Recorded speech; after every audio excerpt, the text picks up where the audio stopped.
अस्सलाम वालेकुम दोस्तों, काफ़ी लोगों ने मुझे कॉल्स की, मैसेजेस किए, मुझसे ये पूछ रहे थे कि सर मोटरवे पुलिस में वैकेंसीज़ आई हैं, आप इस पे वीडियो बना दें और ये हम कैसे अप्लाई करें। काफ़ी लोगों को पता नहीं था, बड़ी मुझे कॉलें आई हैं। तो आज मैंने सोचा कि क्यों ना आप लोगों को तरीक़ाकार बता दूं, क्योंकि काफ़ी लोगों को पता नहीं है। मोटरवे पुलिस में वैकेंसीज़ आई हैं BPS 1 से BPS 5 तक, एक पहले स्केल से 5वें स्केल तक। ये आप सामने स्क्रीन में देख रहे हैं। 1 से 12 तक dispatch rider, plumber, electrician, orderly, helper, helper cook, cook, माली, बार्बर, वाशरमैन, स्वीपर, उसके अलावा हेल्पर। ये नंबर ऑफ़ पोस्ट भी लिखी हुई हैं, ठीक है। तो इनमें आपने अप्लाई करना है। क्राइटेरिया क्या है, आप डिस्पैच राइडर में क्या आपकी क्वालिफ़िकेशन होनी चाहिए कि आप अप्लाई कर सकते हैं। प्लम्बर में क्या क्वालिफ़िकेशन होनी चाहिए, जिसमें भी अप्लाई करें, एक से ज़्यादा में भी अप्लाई कर सकते हैं। उसके लिए हर पोस्ट के लिए अलग फार्म होता है, अलग फार्म आपको भरना पड़ेगा, ठीक है। तो आपकी एक्सपर्टीज़, आप जिस चीज़ में एक्सपर्ट हैं और अगर आपकी क्वालिफ़िकेशन वो है तो आप अप्लाई कर सकते हैं। टोटल 440 वैकेंसीज़ हैं, ये आप ये देखें, ठीक है। अच्छा, चलते हैं कि क्राइटेरिया क्या है, ठीक है। अभी ये देखें, आपने सबसे पहले तो अप्लाई करना है। ये जिस तरह नंबर 1 पे हम आ जाएं, सेक्टर M1। सेक्टर M1 के लिए अभी ये इलाके के हिसाब से पोस्टें अनाउंस हुई हैं, ठीक है, एरिया के हिसाब से। अभी ये जो सेक्टर M1 है ना, वो मैं आपको आगे बताऊंगा कि M1 सेक्टर में कौन कौन से डिस्ट्रिक्ट्स आते हैं। तो डिस्पैच राइडर की एक वैकेंसी है सेक्टर 1 की। आप आगे चले जाएं तो एक वैकेंसी ऑर्डरली की है। इसमें टोटल हो गई 2 वैकेंसीज़। और उसके सामने आप देख लें, कैंडिडेट्स ऑफ फॉलोइंग डिस्ट्रिक्ट्स में अप्लाई, मतलब इन डिस्ट्रिक्ट्स के कैंडिडेट्स अप्लाई कर सकते हैं। जो पहला नंबर था वो हमने देखा चारसदा, मर्दान, सवाबी और अटक, पेशावर, ठीक है। ये जो 5 डिस्ट्रिक्ट्स हैं, इन डिस्ट्रिक्ट्स के लोग इसमें अप्लाई कर सकते हैं। अभी आ जाते हैं सेक्टर E35 की। ये देखें, डिस्पैच राइडर की एक वैकेंसी है। उसके अलावा आप आगे चले जाएं तो बस इस सेक्टर के लिए सिर्फ एक ही वैकेंसी है, डिस्पैच राइडर की। अभी इस सेक्टर के कौन कौन से एरियाज़ हैं, अटक, हरीपुर, एबटाबाद, मानसेरा, बटग्राम, ठीक है। अब ये इस तरह लिखा हुआ है। और जब आप एप्लीकेशन फॉर्म फिल करेंगे, वो भी मैं आपको आगे बताता हूँ कि एप्लीकेशन फॉर्म आपने किस तरह फिल करना है। जब आप एप्लीकेशन फॉर्म फिल करेंगे तो वो आप भेजेंगे कहाँ पे, ये जो अभी मैं आपको क्लियरली बताता हूँ। ये जो एरियाज़ हैं, नंबर 1 चारसदा वाला, ये अटक वाला, कोहाट, करक, बन्नू, लकी मरवत, नौशेरा, सवाबी, मर्दान, मालाकंड, लोअर दीर, ये जो इलाके हैं, इनका जो रिसीविंग सेंटर है, एप्लीकेशन फॉर्म रिसीविंग सेंटर, जहाँ पे आपने एप्लीकेशन फॉर्म भेजना है, अपने डॉक्यूमेंट्स वगैरह भेजने हैं, वो है ये। उसका एड्रेस ये है, IC recruitment branch, motorway north zone, motorway चौक, नियर चुंगी नंबर 26, इस्लामाबाद। और ये नीचे नंबर है 0519278808, ठीक है।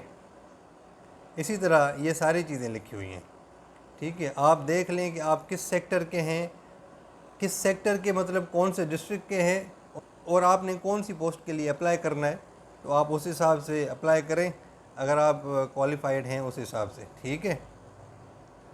ये सारी चीज़ें, ये सारी एडवर्टीज़मेंट हैं। अभी आ जाते हैं क्राइटेरिया। क्राइटेरिया में क्या क्या आ जाता है। डिस्पैच राइडर नंबर 1 पे डिस्पैच राइडर है। डिस्पैच राइडर BPS 5, उसके लिए आप प्राइमरी पास हो, वैलिड ड्राइविंग लाइसेंस हो आपके पास, और ट्रैफिक रूल्स के बारे में आपके पास आगाही हो। एज लिमिट क्या है, 18 से 25, ठीक है। इसी तरह ये सारी वैकेंसीज आप अपने क्राइटेरिया देख लें, और कौन कौन से क्राइटेरिया में फॉल करते हैं आप फिर उसमें भी अप्लाई कर सकते हैं, ठीक है।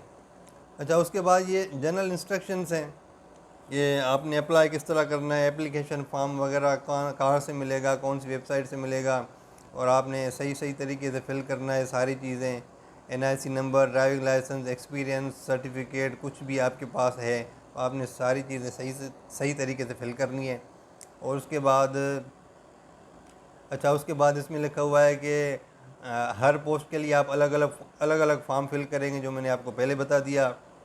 और post, sector, minority quota, disable quota वगैरह, ये सारी चीज़ें आपने क्लियरली मेंशन करनी है। ये थोड़ी वीडियो लंबी हो जाएगी क्योंकि मैं आपको एक एक चीज़ बता रहा हूँ, ठीक है।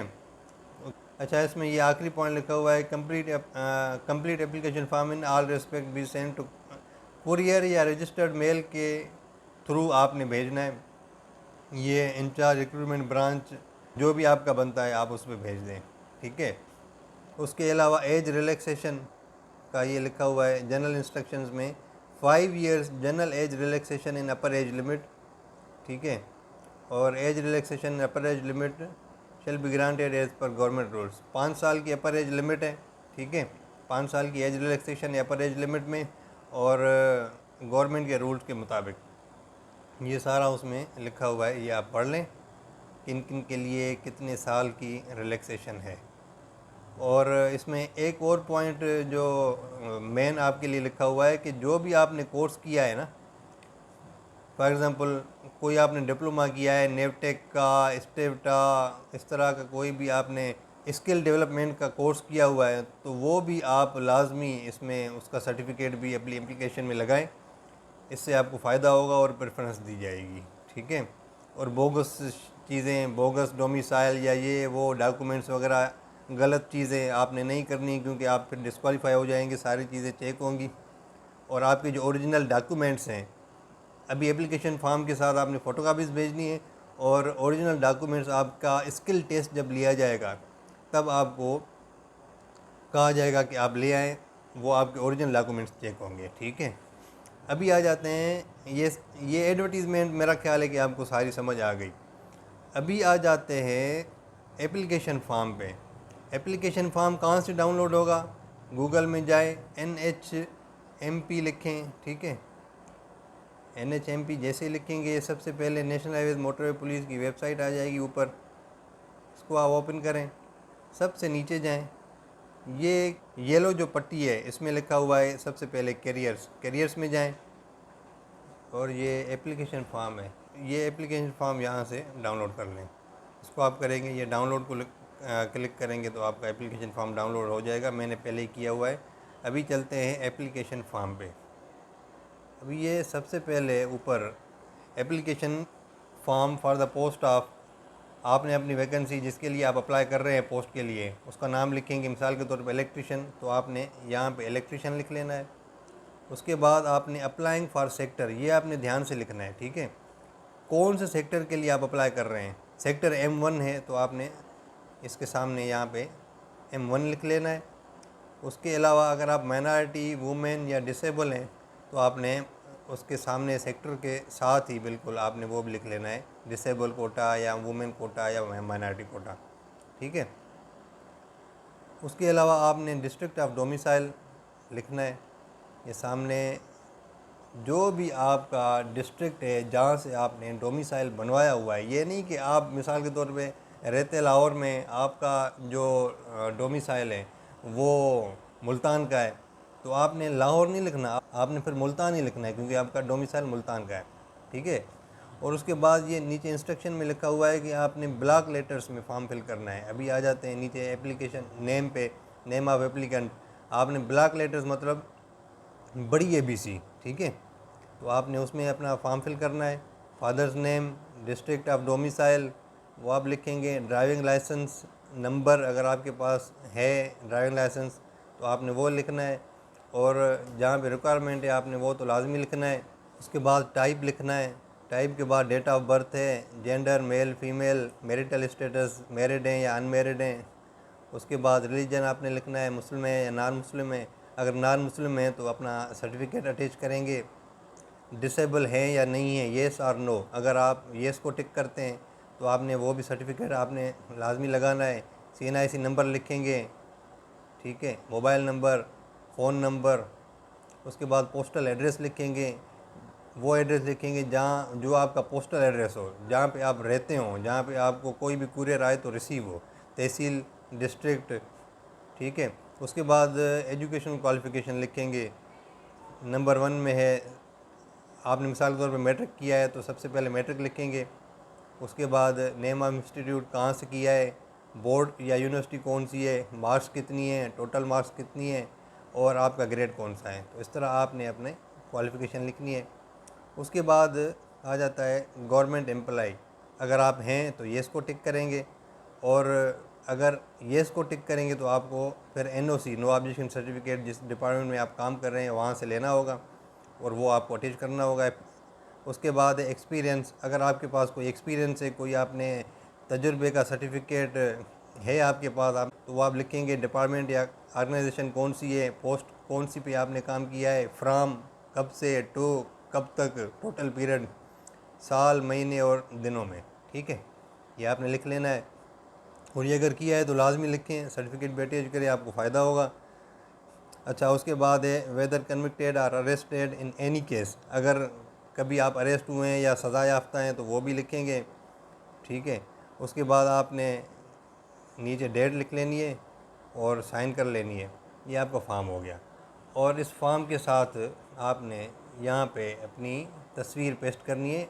आगे ऊपर जो एप्लीकेशन नंबर लिखा हुआ है ये ऑफिस यूज़ के लिए, आपने इसको नहीं छेड़ना। नीचे वाले पोर्शन में जहाँ पे फ़ोटो लिखा हुआ है ये मेल फीमेल दोनों के लिए मैंडेटरी है, ज़रूरी है, आपने तस्वीर इसमें लाजमी लगानी है।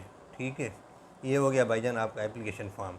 एप्लीकेशन फ़ॉर्म आपने अच्छे तरीके से फिल करके फिर आपने डॉक्यूमेंट्स अपने अटैच करने जो जो भी है रिक्वायरमेंट, NIC हो गया, एजुकेशनल सर्टिफिकेट्स हो गए, एक्सपीरियंस सर्टिफिकेट्स हो गए, ये सारी चीज़ें आपने अटैच करके आपने उसी एड्रेस पे भेजनी है जो मैंने आपको पहले बताया था।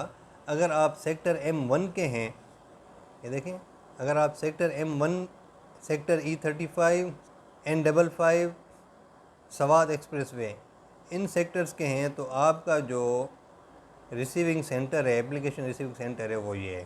ठीक है, तो आपने फिर इस तरह आपने अपने हिसाब से अपना सेक्टर देख के, रिसीविंग सेंटर देख के आपने वहाँ पे TCS या कुरियर कर लेना है। ठीक है, तो उम्मीद है कि आपको ये सारी चीज़ें समझ आ गई होंगी। वीडियो कुछ लंबा हो गया, वो इसलिए हुआ क्योंकि मैंने आपको एक एक चीज़, हर चीज़ मैंने आपको क्लियरली बताई है।